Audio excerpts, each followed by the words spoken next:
தமிழரசு கட்சியுடனான எனது பயணம் தொடரும். அரிய நேத்திரன் தெரிவிப்பு. தமிழ் மக்களுக்கான பொன்னான வாய்ப்பை ரணிலும் தமிழரசு கட்சியும் இல்லாமல் செய்துள்ளது. நாமல் குற்றச்சாட்டு.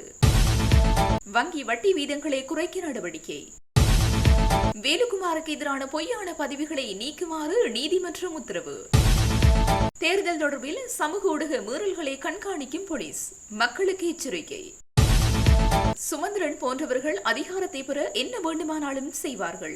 பத்திரமுல்லை சீலரத்ன தேரர் குற்றச்சாட்டு. உத்திக பிரேமரத்ன பயணித்த வாகனம் மீது துப்பாக்கிச்சூடு, முன்னாள் உதவி போலீஸ் அத்தீட்சகர் கைது.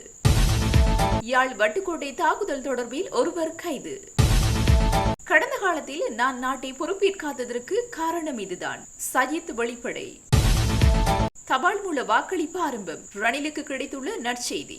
எதிர்வரும் ஜனாதிபதி தேர்தலின் பின்னர் நான் இலங்கை தமிழரசு கட்சியுடன் மாத்திரமே பயணிப்பேன் என தமிழ் பொது வேட்பாளராக களமிறங்கியுள்ள அரிய நேத்திரன் தெரிவித்துள்ளார். இது தொடர்பில் அவர் மேலும் தெரிவிக்கையில், மக்கள் நல்ல உத்வேகத்துடன் இருக்கின்றனர். கடந்த 8 ஜனாதிபதிகளாலும் நாங்கள் ஏமாற்றப்பட்டிருக்கின்றோம். பல துன்பங்களை சந்தித்திருக்கின்றோம். கடந்த காலங்களில் பல போராட்டங்களை தமிழினம் கண்டுள்ளது. இது புல்லடி போடும் ஒரு போராட்டம். அனைவரும் இந்த பணியினை உறுதியுடன் செய்ய வேண்டும். எனது தேர்தல் விஞ்ஞாபனத்தில் மீனவர் பிரச்சினை, விவசாயிகள் பிரச்சினை உள்ளடக்கப்பட்டிருந்தது. அது பிரதி எடுக்கப்படும் போது தற்செயலாகவே விடுபட்டுள்ளது. அந்த விடயங்கள் இறுதி பிரசுரத்தில் நிச்சயம் உள்ளடக்கப்படும். அத்துடன் தேர்தலின் பின்னரும் நான் இலங்கை தமிழரசு கட்சியுடன் மாத்திரமே பயணிப்பேன். அதில் மாற்று கருத்தில்லை. கட்சியால் என்னிடம் விளக்கம் கேட்கப்பட்டுள்ளது. சந்தர்ப்பம் வரும்போது அதற்கான விளக்கத்தினை அவர்களுக்கு வழங்குவேன் எனவும் அவர் தெரிவித்தார். வட்டுக்கோட்டை போலீஸ் பிரிவுக்குட்பட்ட கணவத்தை பகுதியில் நேற்றைய தினம் இரவு இடம்பெற்ற வன்முறை சம்பவம் தொடர்பில் ஒருவர் கைது செய்யப்பட்டுள்ளார். இதன்போது சிறுவர்கள், பெண் உட்பட 5 மீது தாக்குதல் நடாத்தப்பட்டுள்ளது.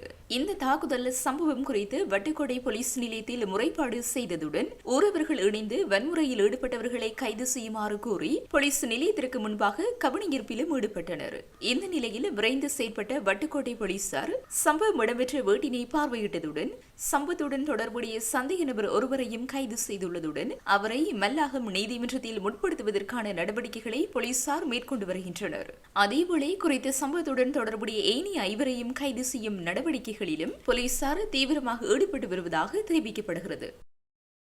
கடந்த காலத்தில் தட்டிலே வைத்து பிரதமர் பொறுப்பையும் ஜனாதிபதி பதவியையும் தந்த போதும் திருடர்களுடன் டீல் இல்லாத காரணத்தினாலும் திருடர்களுடன் சேர்ந்து நாட்டை கட்டியெழுப்ப முடியாது என்பதாலும் அந்த பொறுப்புகளை நான் மறுத்தேன் என ஐக்கிய மக்கள் சக்தியின் ஜனாதிபதி வேட்பாளர் சஜித் பிரேமதாஸ் தெரிவித்துள்ளார். புத்தளத்தில் இடம்பெற்ற பிரச்சார கூட்டத்தில் கலந்து கொண்டு உரையாற்றும் போதே சஜித் பிரேமதாஸ் இவ்வாறு தெரிவித்தார். தாமே நாட்டின் மாற்று சக்தி என்று கூறிக்கொள்கின்றவர்களும் ஜனாதிபதியின் ஆட்களும் என்னை விமர்சிக்கின்றார்கள். பாடசாலைகளை அபிவிருத்தி அடைய செய்கின்ற வேலை திட்டத்தை முன்னெடுத்த போதும் என்னை விமர்சித்தார்கள். நான் அதிகாரத்திற்கு வந்தவுடன் அனைத்து பாடசாலைகளையும் அபிவிருத்தி அடைய செய்வேன். 76 வருடகாலம் குறித்து பேசும் வாய்ச்சொல்லாளர்கள் எதிர்க்கட்சியில் இருந்து கொண்டு வேலை செய்யாதிருந்தனர். எனினும் எதிர்க்கட்சியான ஐக்கிய மக்கள் சக்தியினர் நாட்டுக்காக சேவை செய்யும் முறைமையை மாற்றியமைத்தனர் என சஜித் பிரேமதாஸ் தெரிவித்துள்ளார். எதிர்வரும் ஜனாதிபதி தேர்தலுக்கான தபால் மூல வாக்களிப்பு ஆரம்பமாகியுள்ளதுடன் அது தொடர்பான நற்செய்திகள் கிடைத்து வருவதாக ஜனாதிபதி ரணில் விக்ரமசிங்கே தெரிவித்துள்ளார். நாட்டை கட்டியெழுப்பும் அரசாங்கத்தின் வேலை திட்டத்திற்காக தமது வாக்குகளை பயன்படுத்திய அனைத்து அரசு உத்தியோகத்தர்களுக்கும் தனது நன்றிகளை தெரிவித்துக் கொள்வதாகவும் ஜனாதிபதி குறிப்பிட்டுள்ளார். இந்த ஆண்டு ஜனாதிபதி தேர்தலில் சஜித் பிரேமதாஸ் வெற்றி பெற முடியாது எனவும் அவரின் முட்டாள்தனமான செயற்பாடுகள் அனுரவிற்கு ஆதரவாக அமையும் எனவும் சுட்டிக்காட்டிய ஜனாதிபதி நாட்டை பாதுகாக்கும் ஐக்கிய தேசிய கட்சியின் பொறுப்பை நிறைவேற்றி நாட்டுக்காக ஒன்றிணைந்து செயற்படுமாறு அனைத்து ஐக்கிய தேசிய கட்சி உறுப்பினர்களுக்கும் இதன்போது அழைப்பு விடுத்துள்ளார். மேலும் தபால் வாக்களிப்புகள் ஆரம்பித்துள்ளன. நல்ல செய்தி கிடைத்திருக்கிறது. 2 வருடங்களுக்கு முன்பாக இப்படி ஒரு தேர்தலை நடத்தும் வாய்ப்பு இருக்கவில்லை. சிலர் நாடாளுமன்றத்தை முடக்க வந்தனர். அதற்கு சந்தர்ப்பம் அளிக்காமல் அவர்களை வெறும் கையோடு திருப்பி அனுப்பினோம் என்று குறிப்பிட்டுள்ளார். தேர்தல்கள் தொடர்பில் சமூக ஊடகங்களில் இடம்பெறும் மீறல்களை கையாள்வது குறித்து போலீஸ் நிலையங்களுக்கு வழிகாட்டுதல்கள் வழங்கப்பட்ட தகவல்கள் வெளியாகியுள்ளன. ஜனாதிபதி தேர்தல் 21ஆம் தேதி இடம்பெறவுள்ள நிலையில் பிரச்சாரங்களின் பிரதான தளமாக சமூக ஊடகங்கள் மாறியுள்ளன. இந்த சூழ்நிலையில் சமூக ஊடகங்கள் குறித்த முறைப்பாடுகளை எவ்வாறு கையாளுவது என்பது குறித்த வழிகாட்டுதல்களை போலீஸ் தலைமையகம் அனைத்து போலீஸ் நிலையங்களிற்கும் வழங்கியுள்ளது. சர்ச்சைக்குரிய பதிவுகள் மற்றும் அவற்றை நீக்குவது தொடர்பிலும் போலீஸ் தலைமையகம் வழிகாட்டுதல்களை வழங்கியுள்ளது. சட்ட சட்டவிரோத தேர்தல் பிரச்சாரம், சிஐடியின் கடனை குற்றப்பிரிவுடன் ஒருங்கிணைப்பது ஆகியவை குறித்த தெளிவான விளக்கங்களை உள்ளடக்கிய சுற்று நிரூபம் ஒன்றை போலீஸ் திணைக்களம் வெளியிட்டுள்ளதாக தகவல்கள் வெளியாகியுள்ளன. பதிவுகளை அகற்றுவது, குற்றமளித்தவர்களுக்கு எதிராக நடவடிக்கைகளை எடுப்பது உட்பட தேர்தல் காலத்தில் சமூக ஊடக விவகாரத்தினை எவ்வாறு கையாள்வது என்பது குறித்து அனைத்து போலீஸ் நிலையங்களிற்கும் தெளிவுபடுத்தப்பட்டுள்ளதாக சிரேஷ்ட போலீஸ் அதிகாரியொருவர் தெரிவித்துள்ளார். சந்தையில் பழங்களின் மொத்த விலை சடுதியாக குறைந்துள்ளது. வாழைப்பழம், பப்பாசி, தர்பூசணி, கொய்யா, விளாம்பழம் ஆகியவற்றின் விலைகள் சடுதியாக குறைந்துள்ளன. கடந்த காலங்களில் 450 ரூபாவாக இருந்த 1 கிலோகிராம் அன்னாசியின் விலை தற்போது 200 ரூபாவாக குறைந்துள்ளது. அத்துடன் கொய்யாப்பழம் கிலோ ஒன்று 90 ரூபாவிற்கு விற்பனை செய்யப்படுவதாக வர்த்தகர்கள் தெரிவிக்கின்றனர். முன்னாள் பாராளுமன்ற உறுப்பினரான உத்திக பிரேமரத்ன பயணித்த வாகனம் மீது துப்பாக்கிச்சூடு நடத்தப்பட்ட சம்பவத்திற்கு உதவி செய்ததாக கூறப்படும் அனுராதபுரம் போலீஸ் நிலைய முன்னாள் உதவி போலீஸ் அத்தியட்சகர் சஞ்சீவ மகாநாம குற்றப்புலனாய்வு திணைக்கள அதிகாரிகளால் கைது செய்யப்பட்டுள்ளார். சஞ்சீவ மகாநாமவுக்கு எதிராக இதற்கு முன்னர் அனுராதபுரம் பிரதான நீதிவான் நீதிமன்றத்தினால் வெளிநாட்டு பயண தடை விதிக்கப்பட்டிருந்தது. கடந்த 2023 ஆண்டு செப்டம்பர் மாதம் 17ஆம் தேதி பாராளுமன்ற உறுப்பினர் உத்திக பிரேமரத்னவின் வாகனம் மீது துப்பாக்கிச்சூடு நடத்தப்பட்டமை குறிப்பிடத்தக்கது. நாடாளுமன்ற உறுப்பினரும் பொதுஜன பெரமுனவின் ஜனாதிபதி வேட்பாளருமான நாமல் ராஜபக்ச உள்ளிட்டோருக்கு எதிராக தாக்கல் செய்யப்பட்டுள்ள முறைப்பாடு எதிர்வரும் பிப்ரவரி மாதம் 13ஆம் தேதி விசாரணைக்கு எடுத்துக் கொள்ளப்படும் என கொழும்பு நீதவான் நீதிமன்றம் உத்தரவிட்டுள்ளது. இந்த முறைப்பாடு கொழும்பு பிரதான நீதவான் திலினகமகே முன்னிலையில் இன்று எடுத்துக் கொள்ளப்பட்ட நிலையில் இவ்வாறு அறிவிக்கப்பட்டுள்ளது. கடந்த நல்லாட்சி அரசாங்கத்தின் போது நாமல் ராஜபக்ச சட்டவிரோதமாக சம்பாதித்த 15 மில்லியன் ரூபாவை முதலீடு செய்தமை தொடர்பில் இந்த முறைப்பாடு சமர்ப்பிக்கப்பட்டுள்ளது. மேலும் இந்த விசாரணை தொடர்பான அனைத்து ஆலோசனைகளும் சட்டமா அதிபருக்கு அனுப்பி வைக்கப்பட்டுள்ளதாக விசாரணைகளை மேற்கொண்ட குற்றப்புலனாய்வு திணைக்களம் நீதிமன்றில் தெரிவித்துள்ளது. அடுத்த மாதத்தில் வங்கி வட்டி 9% குறைக்கப்படும் என வர்த்தக அமைச்சர் நளின் பெர்னாண்டோ தெரிவித்துள்ளார். டாலரின் பெறுமதி உயர்வதற்கு இடமளிக்காமல் இலங்கை ரூபாவை பலப்படுத்துவதன் மூலம் தற்போதைய நிலைமைக்கேற்ப பொருட்களின் விலை மற்றும் வாழ்க்கை செலவுகளை குறைக்க முடியும் என அவர் குறிப்பிட்டுள்ளார். டாலரின் பெறுமதியை அதிகரிக்காமல் இலங்கை ரூபாவை பலப்படுத்தியதன் மூலம் பொருட்களின் விலையையும் வாழ்க்கை செலவையும் குறைக்க முடிந்தது. சமீப காலமாக வருமானத்தை அதிகரிக்கும் வேலை திட்டங்களில் ஈடுபட்டோம். மின்சாரம் துண்டிப்பு, வங்கி வட்டி அதிகரிப்பு, சம்பளம் மற்றும் ஊழியர்களை பராமரிக்க முடியவில்லை. மூலப்பொருட்களை இறக்குமதி செய்ய முடியாமல் பொருளாதார தடைகள் போன்ற காரணங்களால் சுமார் 80,000 சிறு மற்றும் நடுத்தர வணிகர்கள் ஆதரவற்ற நிலைக்கு தள்ளப்பட்டனர். இதற்காக 30% இருந்த வங்கி வட்டி 11% குறைக்கப்பட்டது. ஒரு மாதத்திற்கு பிறகு அது 9% குறையும். மூலப்பொருட்கள் மீதான அனைத்து கட்டுப்பாடுகளும் நீக்கப்பட்டு மூலப்பொருட்களை இறக்குமதி செய்ய டாலர்கள் வழங்கப்பட்டன. சிறு மற்றும் நடுத்தர வணிகர்கள் தங்கள் தொழிலை மீண்டும் வலுப்படுத்தினர். அந்த பங்களிப்பின் மூலம் பொருளாதாரத்திற்கு சர்வதேச நாணய நிதியம் மற்றும் உலக நாடுகள் ஒரு வெளிப்படையான திட்டத்தை செயல்படுத்தியது. அரசியல் ஆதாயத்திற்காக பொருளாதாரத்தில் அவர் ஒருபோதும் நடந்து கொண்டதில்லை. அதனால்தான் எங்கள் பொருளாதாரத்தை மீண்டும் கட்டியெழுப்ப முடிந்தது என்று நளின் பெர்னாண்டோ கூறினார். சுமந்திரன் போன்றவர்கள் அதிகாரத்தை பெற என்ன வேண்டுமானாலும் செய்வார்கள் என ஜனாதிபதி வேட்பாளர் பத்ரமுல்ல சீலரத்ன தேரர் தெரிவித்துள்ளார். மன்னார் பேருந்து நிலையத்தில் இன்று மக்கள் மத்தியில் மேற்கொண்ட தேர்தல் பிரச்சாரத்தின் போது அவர் இதனை கூறியுள்ளார். தொடர்ந்தும் கருத்து தெரிவித்த அவர், தமிழ் அரசியல் கட்சிகள் சஜித் பிரேமதாசவுக்கு தங்கள் ஆதரவை வழங்கி ஒப்பந்தங்களில் கைச்சாத்திட்டுள்ளனர். இங்கு சஜித் பிரேமதாஸ் மட்டுமல்ல, ஜனாதிபதி ரணில் விக்ரமசிங்க உட்பட அனைத்து அரசியல் கட்சிகளுமே கூட்டணிகள் உருவாகும் போது ஒப்பந்தங்களை தூக்கி எறிந்து விடுவார்கள். அனுரகுமார திசாநாயக்க, நாமல் ராஜபக்ச, திலித் ஜெயவீர போன்றவர்களும் அவ்வாறானவர்களே. இவ்வாறான தலைவர்களை தெரிவு செய்தால் மேலும் பாதிப்படைவது வடக்கு கிழக்கு மக்களே. சுமந்திரன் போன்றவர்கள் அதிகாரத்தை பெற என்ன வேண்டுமானாலும் செய்வார்கள். அவர்களின் பிள்ளைகள் வெளிநாடுகளில் சிறப்பான வாழ்க்கை வாழ்கிறார்கள். வடமாகாணத்தில் வாழும் அப்பாவி தமிழர்களுக்கு இதுவரை எந்த தீர்வும் எட்டவில்லை. அப்பாவி பொதுமக்களை வைத்து அவர்கள் அரசியல் செய்கிறார்கள். எனவே தமிழ் மக்கள் சிந்தித்து உங்கள் வாக்குகளை டிராக்டர் சின்னத்திற்கு அளிக்க வேண்டும் என அவர் மேலும் தெரிவித்துள்ளார். கிழக்கு பல்கலைக்கழகத்தில் தஞ்சமடைந்த வேளை ராணுவத்தினால் விசாரணைக்கு அழைத்துச் சென்று காணாமலாக்கப்பட்ட 158 பேரின் 34வது ஆண்டு நினைவேந்தல் பல்கலைக்கழக வளாகத்தில் இடம்பெற்றுள்ளது. குறித்த நிகழ்வு இன்று அனுஷ்டிக்கப்படுவதுடன் அவர்களுக்கான நீதி கோரிய போராட்டமும் முன்னெடுக்கப்பட்டுள்ளது. 1990ஆம் ஆண்டு செப்டம்பர் 5ஆம் தேதி கிழக்கு பல்கலைக்கழக முகாமில் தஞ்சம் பெற்றிருந்தவர்களில் 152 பேர் விசாரணைக்கு அழைத்துச் செல்லப்பட்டவர்கள் தொடர்பில் இதுவரை எவ்விதமான பதிலும் வழங்கப்படவில்லை. இந்த நிலையில் இன்று பந்தாரமுலை பல்கலைக்கழக வளாகம் ஒன்றில் கிழக்கு பல்கலைக்கழக கலை கலாச்சார பீட மாணவர் ஒன்றியம் மற்றும் மட்டக்களப்பு வலிந்து காணாமலாக்கப்பட்ட உறவுகளின் சங்கம் இணைந்து ஏற்பாடு செய்த நினைவேந்தலில் காணாமலாக்கப்பட்டவர்களின் உறவுகள் மாணவர்கள் என பலரும் கலந்து கொண்டனர். இதன்போது பல்கலைக்கழக வளாகத்தின் முன் பதாதைகளை ஏந்தியவாறு தமது உறவுகளுக்கு நீதி கோரி கவனஈர்ப்பு போராட்டத்தில் ஈடுபட்டதுடன் உறவுகள் மற்றும் மாணவர்கள் காணாமலாக்கப்பட்டவர்களை நினைவு கூர்ந்து மௌன இறைவணக்கம் மற்றும் மெழுகுவர்த்தி ஏற்றி அஞ்சலியும் செலுத்தினர்.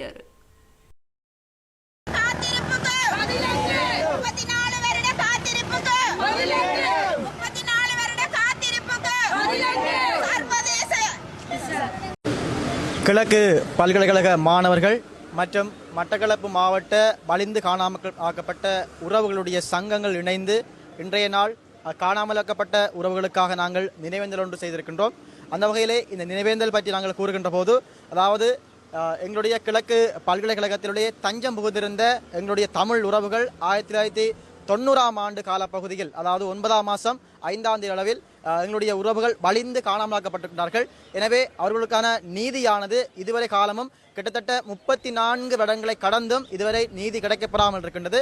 எனவே எங்களுடைய உறவுகளும் சரி, எங்களுடைய தமிழ் இந்த போராட்டத்தில் ஈடுபட்ட உறவுகள் சர்வதேசத்துக்கு வலியுறுத்த விரும்புகின்ற விடயம் யாதெனில், எங்களுக்கான சரியான நீதியினை சர்வதேசத்திடமிருந்து சர்வதேச விசாரணை நடாத்தப்பட்டு அதற்கான நீதியானது கிடைக்கப்பெற வேண்டும் என்பதனை இந்த இடத்திலே நாங்கள் வலியுறுத்தி நிற்கின்றோம். அதே போன்று கிழக்கு மாணவர்களாகி நாங்களும் இந்த இடத்தில் நாங்கள் அவர்களுக்கான நீதி கிடைக்கப்பெற வேண்டும் என்கின்ற விடயத்தை நாங்கள் வலியுறுத்துகின்றோம். நன்றி. வணக்கம். நான் அமலராஜ் அமலநாயகி, வலிந்து காணாமலாக்கப்பட்ட உறவுகளின் சங்கம், மட்டக்களப்பு மாவட்டம். இது நாங்கள் தொடர்ச்சியாக 90ஆம் ஆண்டு 158 பேரை இந்த பல்கலைக்கழகத்தில் தஞ்சம் பூந்திருந்த அப்பாவி பொதுமக்களை பஸ்களில் ஏற்றி கொண்டு போனவங்க. ஒவ்வொரு வருடமும் நாங்கள் இந்த இடத்துல அவர்களை நினைவுபடுத்தி எங்களுக்கான நீதி வேணும் என்று கோரி நிற்கிறோம். 34 வருடம் கடந்த நிலையிலும். ஆனால் எங்களுக்கான தீர்வு எந்த ஒரு விதத்திலும் இலங்கை அரசாங்கமானது தரவில்லை. பல ஆணைக்குழுக்களை கொண்டு வந்தது, பல ஆணைக்குழுக்களை கொண்டு வந்து விசாரணை என்ற பேரில் அலுவலகங்களை கொண்டு வந்து 2 லட்சம் ரூபாயை மக்களுக்கு கொடுத்து இந்த உறவுகளின் நிலை அறியாமல் எங்களை ஏக்கத்துடன் வாழ வைத்து கொண்டிருக்கிறது இந்த இலங்கை அரசாங்கமானது. அதனால் தான் நாங்கள் சர்வதேச விசாரணை வேணும் என்று சொல்லி நாங்கள் கேட்டு நிற்கிறோம். ஒவ்வொரு வருடமும் நாங்கள் இந்த இடத்துல வந்து இந்த பல்கலைக்கழக மாணவர்களும் இந்த பாதிக்கப்பட்ட தாய்மாருமாக நாங்கள் இந்த இடத்துல வந்து குரல் கொடுத்து கொண்டு நிற்கிறோம், எங்களுக்கான நீதி வேணும் என்று. ஆனால் இலங்கை அரசின் அரச பயங்கரவாதிகளால் எங்களை கூப்பிட்டு விசாரணை செய்து காணாமல் இதிலிருந்து கொண்டு போன 158 பேர் அப்பாவி பொதுமக்கள், சிறுவர்கள் உட்பட அப்பாவி பொதுமக்களை கொண்டு போனவர். ஆனால் அவர்கள் எங்களிடம் விசாரணை செய்யும் போது விசாரிக்கப்பட்ட விடயம் பல்கலைக்கழக மாணவர்களையும் இந்த தாய்மாரையும் இணைத்து கொண்டு நாங்கள் அந்த இறந்து போன எல்ஜிடி நபர்களுக்காக நினைவு கூறுறோம் என்ற ஒரு குற்றச்சாட்டை இலங்கை அரச பயங்கரவாதிகளால் எங்கள் மீது திணிக்கப்பட்டுள்ளது. ஆகவே இனியாவது இந்த இதுக்கு இடம் அளிக்காமல் சர்வதேச நீதி விசாரணை எங்களுக்கு கிடைக்க வேண்டும். இந்த மாதம் இந்த 9ஆம் தேதி ஐநா கூட்டத்தொடர் தொடங்கும் இந்த வேளையில் எங்களுடைய இந்த பிரச்சனைகளுக்கு கைகளில் ஒப்படைக்கப்பட்ட உறவுகளுக்கு என்ன நடந்தது, குழந்தைகளுக்கு என்ன நடந்தது, கைகளில் கொடுக்கப்பட்டவர்களுக்கு கடத்தி செல்லப்பட்டவர்களுக்கு என்ன நடந்தது, இந்த பல்கலைக்கழகத்தில் கொண்டு செல்லப்பட்டவர்களுக்கு என்ன நடந்தது, சிட்டாண்டி முருகன் கோயிலில் தஞ்சம் பூந்திருந்த 137 பேருக்கு என்ன நடந்தது, சத்ருகொண்டானிலிருந்து ஒரு ஊரையே ஒதுக்கி கொண்டு போனவர்கள் அவர்களுக்கு என்ன நடந்தது, இப்படி கிழக்கு மாகாணத்தில் தொகையா வகையாக கொண்டு சென்றவர்கள், கடத்தி சென்றவர்கள், அவர்களுக்கான எந்த ஒரு பதிலும் இந்த இலங்கை அரசாங்கம் இத்தனை வருஷம் 34 வருஷம் கடந்த நிலையிலும் எங்களுக்கு பதில் தராத அரசாங்கத்தால் இனி எங்களுக்கு தீர்வு கிடைக்க போவதில்லை. சர்வதேசம் இனியும் பாராமுகமாக இருக்க வேணும். ஐக்கிய நாடுகள் சபையில் இருந்து எங்களுக்காக நீதியை கிடைக்கிறதுக்கு நீங்கள் சகலரும் ஒத்துழைச்சி இலங்கை அரசாங்கத்துக்கு அழுத்தத்தை கொடுத்து எங்களுக்கான ஒரு தீர்வினை பெற்றுத்தர வேண்டும் என்பதை சர்வதேச நாடுகளில் இருக்கும் புலம்பெயர் சகோதரர்களையும் நான் இந்த தருணத்தில் கேட்டுக்கொண்டு சர்வதேச அரங்கில் எங்களுடைய பிரச்சினை கிழக்கு மாகாணத்தில் இப்படி தொகையாக கொண்டு செல்லப்பட்ட ஆதாரங்கள் இன்றைக்கு இல்லாமல் போய் கொண்டிருக்குது. 200க்கும் மேற்பட்ட தாய்மாரை நாங்கள் இன்றைக்கு தேடிக்கொண்டிருந்த தாய்மாரை நாங்கள் இழந்து கொண்டிருக்கிறோம். சாட்சியங்கள் அளிக்கப்பட்டிருக்குது. இருந்தும் இருக்கிற எஞ்சியுள்ள கொஞ்சம் தாய்மார் தங்களுடைய பிள்ளைகளுக்கும் கணவன்மாருக்கும் என்ன நடந்தது என்பதை கேட்டு நிற்கின்றார்கள். அதற்கான சரியான தீர்வு இந்த இலங்கைக்குள் இல்லை, சர்வதேச ரீதியான தீர்வாக இருக்க வேண்டும் என்பதை இந்த இடத்தில் வலியுறுத்தி கூறுகின்றேன். நன்றி. ஊவா மாகாண ஆளுநர் AJM முசமில் தனது பதவியிலிருந்து விலகுவதாக அறிவித்துள்ளார். ஜனாதிபதி ரணில் விக்ரமசிங்கவிற்கு அனுப்பியுள்ள கடிதத்திலேயே அவர் இதனை குறிப்பிட்டுள்ளார். குறித்த கடிதத்தில் உடனடியாக நடைமுறைக்கு வரும் வகையில் தனது பதவியிலிருந்து விலகுவதாக அவர் தெரிவித்துள்ளார். மேலும் எதிர்வரும் ஜனாதிபதி தேர்தலில் போட்டியிடும் சஜித் பிரேமதாசவுக்கு ஆதரவளிக்க தீர்மானித்துள்ளதாக முசமில் அந்த கடிதத்தில் குறிப்பிட்டுள்ளார். நாடாளுமன்ற உறுப்பினர் தயாஸ்ரீ ஜெயசகரவின் முகநூல் பக்கத்தில் தனக்கு அவதூறு ஏற்படும் வகையில் வெளியிடப்பட்டுள்ள பதிவுகளை நீக்குமாறு நீதிமன்றம் உத்தரவு பிறப்பித்துள்ளதாக நாடாளுமன்ற உறுப்பினர் வேலுக்குமார் தெரிவித்துள்ளார். ஐக்கிய மக்கள் சக்தி கட்சியின் கண்டி மாவட்ட நாடாளுமன்ற உறுப்பினரான வேலுக்குமார் ஜனாதிபதி தேர்தலில் சுயாதீன வேட்பாளர் ரணில் விக்ரமசிங்கவுக்கு ஆதரவளிப்பதாக தெரிவித்திருந்தார். இதனைத் தொடர்ந்து இந்த தீர்மானத்திற்காக வேலுக்குமார் MP மதுபான சாலைக்கான அனுமதியை பெற்றுள்ளார் என தயாஸ்ரீ ஜெயசகர குற்றச்சாட்டு ஒன்றை வைத்திருந்தார். இது தொடர்பான காணொளி அவரது முகநூல் மற்றும் ஐக்கிய மக்கள் சக்தியின் சமூக வலைதள பக்கங்களிலும் பதிவிடப்பட்டிருந்தன. இந்த நிலையில் இந்த குற்றச்சாட்டை நிராகரித்து வேலுக்குமார் சார்பில் கொழும்பு மாவட்ட நீதிமன்றத்தில் வழக்கு தொடுக்கப்பட்டிருந்தது.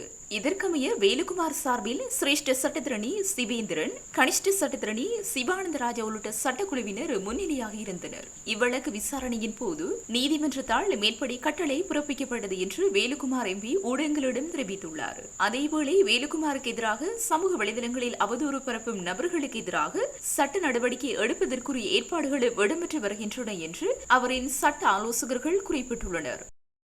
ஜனாதிபதி ரணில் விக்ரமசிங்கவும் இலங்கை தமிழரசு கட்சியும் கூட்டணிந்தே மாகாண சபைகளுக்கான தேர்தல் நடத்தப்படுவதற்கு முட்டுக்கட்டை போட்டதாக குற்றம் சாட்டிய பொதுஜன பெரமுனவின் ஜனாதிபதி வேட்பாளர் நாமல் ராஜபக்ச சஜித்தை ஆதரிக்கும் தீர்மானத்தினால் அக்கட்சி பிளவடைந்துள்ளதாகவும் சுட்டிக்காட்டினார்.